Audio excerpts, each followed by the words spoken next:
ललिता एक private school में सफाई का काम करती थी। वो बहुत गरीब थी, इस वजह से उसने अपनी बेटी को घर के पास बने एक छोटे से स्कूल में डाल रखा था, जहाँ पर उसका स्कूल शाम का था। इस वजह से ललिता सुबह के समय अपनी बेटी को भी स्कूल ले आती थी।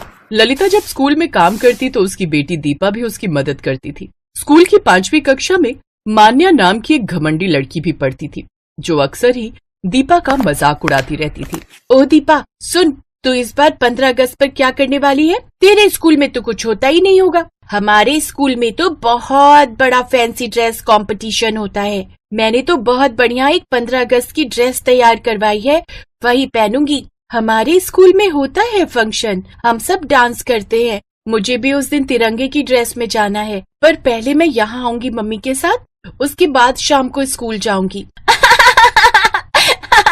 तिरंगे की ड्रेस? पर तेरे पास तो इतने पैसे ही नहीं होते कि तू कोई ड्रेस खरीद सके। चल अब मैं क्लास में जा रही हूँ, तू आकर मेरी सीट के पास पोछा लगा दे, वहाँ पानी गिर गया है। मैं पोछा लेकर आती हूँ। पोछा क्या करना है? एक काम कर, अपने लंबे बालों का ही पोछा बनाकर लगा देना। फालतू में लंबे बाल लेकर घूमती रहती है।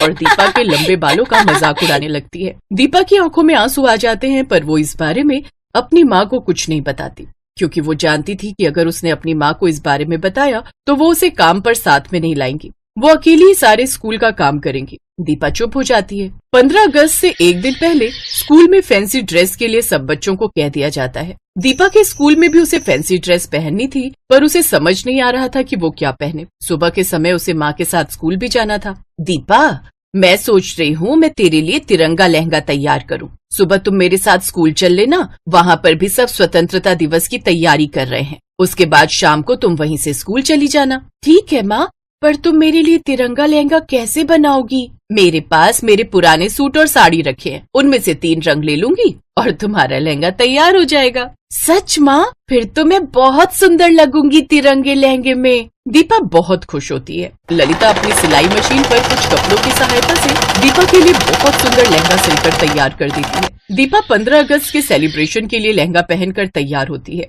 ललिता उसे अपने साथ स्कूल ले जाती है। स्कूल में सभी बच्चे तरह तरह की ड्रेस पहन कर आए थे। दीपा का लहंगा भी बहुत सुंदर लग रहा था। मान्या और उसके सभी साथी दीपा के लहंगे को देख रहे थे। अरे ललिता, तुमने तो दीपा को बहुत सुंदर लहंगा पहना है, कहीं से खरीदा है क्या? जी नहीं मैडम जी, मैंने खुद ही घर पर सिलकर तैयार किया है। शाम को इसके स्कूल में 15 अगस्त का फंक्शन है, सब बच्चे तिरंगे की ड्रेस पहन कर आ रहे हैं, तो मैंने ये लहंगा सिल दिया।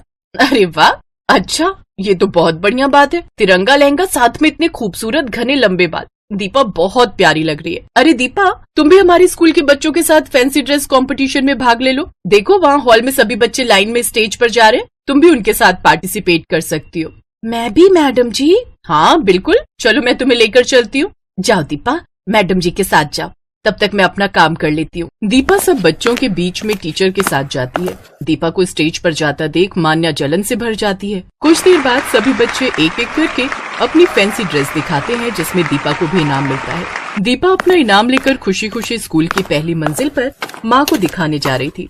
मान्या अपनी सहेलियों के साथ वहाँ पहुँची और उसने दीपा का रास्ता रोक दिया।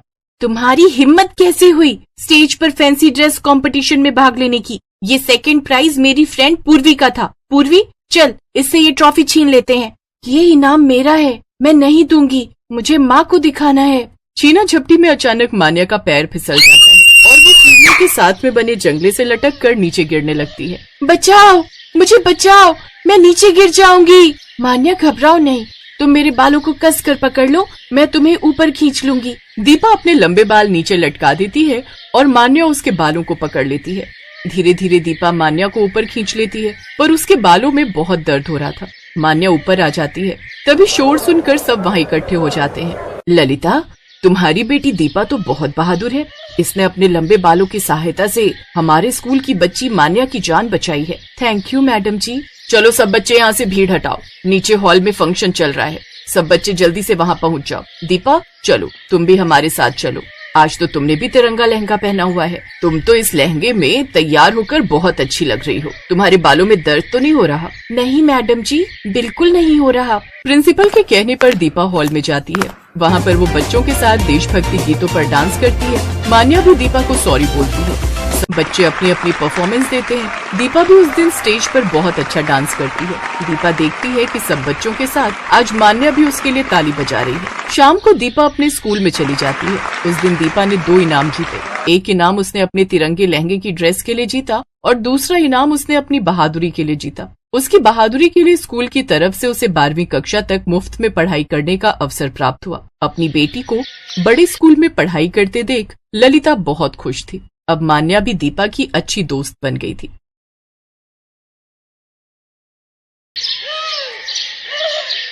मलकागंज गांव में सोनम अपनी मां विमला के साथ रहती थी। सोनम के पिता की मौत ज्यादा शराब पीने के कारण कुछ साल पहले हो गई थी। अपने पति के जाने के बाद विमला ही अपनी बेटी सोनम का ध्यान रखती थी। वो अपने खेत में थोड़ी बहुत सब्जियां उगाकर उन्हें ठेले में ले जाकर गली गली बेचा करती थी, जिससे उनके घर का गुजारा चलता था। आइए आइए, हरी सब्जियां ले जाइए, दूर भगाए सभी बीमारी, ऐसी है ये सब्जियां हमारी। अरे वाह, तुम्हारी सब्जियां तो बहुत ही हरी भरी और ताजा है भाई। अच्छा, ये पालक कैसे दिया?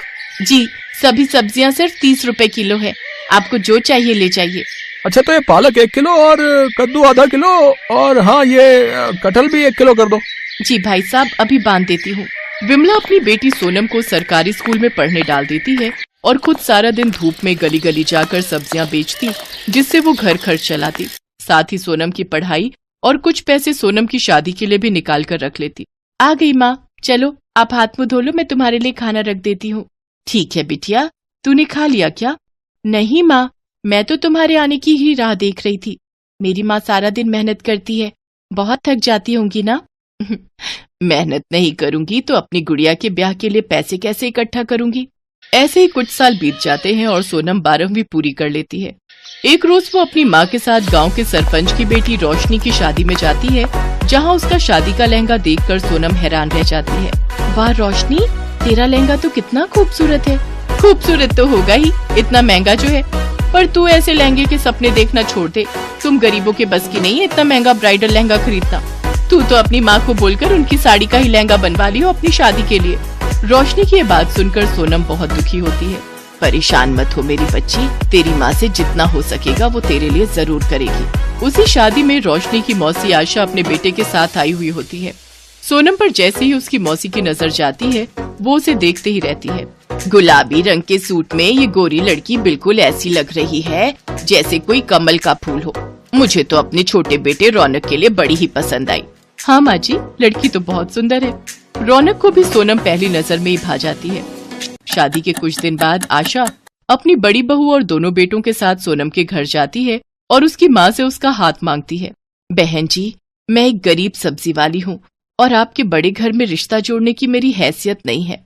आंटी, रिश्ता हैसियत देखकर नहीं बल्कि दिल देखकर जोड़ा जाता है और हमें सोनम पहली नजर में ही भा गई। सही कहा बेटा तुमने, और हमें इस शादी से कोई दिक्कत नहीं है। सोनम के लिए बड़े घर से आया रिश्ता देख विमला खुश हो गई। विमला ने अपनी जमा पूंजी निकाली और उसने अपनी बेटी की शादी की तैयारियां शुरू कर दी। सब तैयारियां होने के बाद वो अपनी बेटी को ब्राइडल लहंगा दिलाने के लिए सोनम के साथ शहर गई और सुंदर सा ब्राइडल लहंगा उसके लिए ले आई। मैं जानती हूँ बेटी, तुझे सरपंच जी की बेटी जैसा ब्राइडल लहंगा लेने का मन था, पर तेरी माँ के पास इतने पैसे नहीं कि तुझे इतना महंगा दिला सके। कोई बात नहीं माँ, ये भी मुझे बहुत पसंद है, लेकिन कल क्या होगा ये कोई नहीं जानता। शादी से ठीक एक दिन पहले सोनम का ब्राइडल लहंगा चोरी हो गया और सब लोग बातें बनाने लगे। हाय, कितना बड़ा अपशगुन है, ये तो दुल्हन का लहंगा चोरी हो गया। ये तो बहुत ही बुरा हुआ। बेचारी विमला के पास अब तो इतने पैसे भी नहीं होंगे कि उसे फिर से दिलवा सके। मेरी माँ ने कितने सालों से एक एक पाई इकट्ठी करके मेरे लिए शादी का जोड़ा बनवाया था, लेकिन अब क्या होगा? ये बात जब सोनम की जेठानी को पता चली तो वो बाजार गई और सोनम के लिए एक बहुत ही महंगा और खूबसूरत ब्राइडल लहंगा ले आई, जिसे देखकर सोनम हैरान रह गई। अरे, ये तो वही लहंगा है जो सरपंच जी की बेटी मतलब रोशनी ने अपनी शादी में पहना था।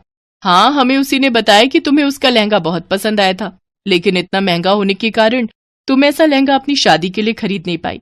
इसलिए जब मुझे पता चला कि तुम्हारा लहंगा चोरी हो गया है तो मैं इसे तुम्हारे लिए ले आई। दीदी, आप बहुत अच्छी हो, थैंक यू सो मच।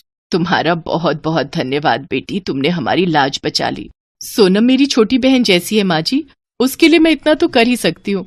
अब कल इस जोड़े को पहनकर दुल्हन बनकर तैयार हो जाना। हम धूमधाम से बारात लेकर आएंगे अपनी दुल्हनिया को लेने। अगले दिन जब सोनम वो ब्राइडल लहंगा पहनकर तैयार होती है तो वो किसी अप्सरा से कम नहीं लगती। सबकी नजरें उस पर टिक जाती हैं। उसे देख रोशनी भी हैरान रह जाती है। सोनम को उस ब्राइडल लहंगे में देखकर विमला की आंखें भर जाती हैं। फिर धूमधाम से सोनम की शादी रौनक से खुशी खुशी हो जाती है। Best buddies. Hello friends, thanks for watching this video. अगर आपको ये वीडियो पसंद आया है तो प्लीज लाइक, सब्सक्राइब, कमेंट्स करें इस वीडियो पर और हाँ, शेयर करना भी ना भूलें। और भी मजेदार वीडियो देखने के लिए नीचे दिए गए बेल आइकॉन को दबाएं। देखते रहिए बेस्ट बडीज।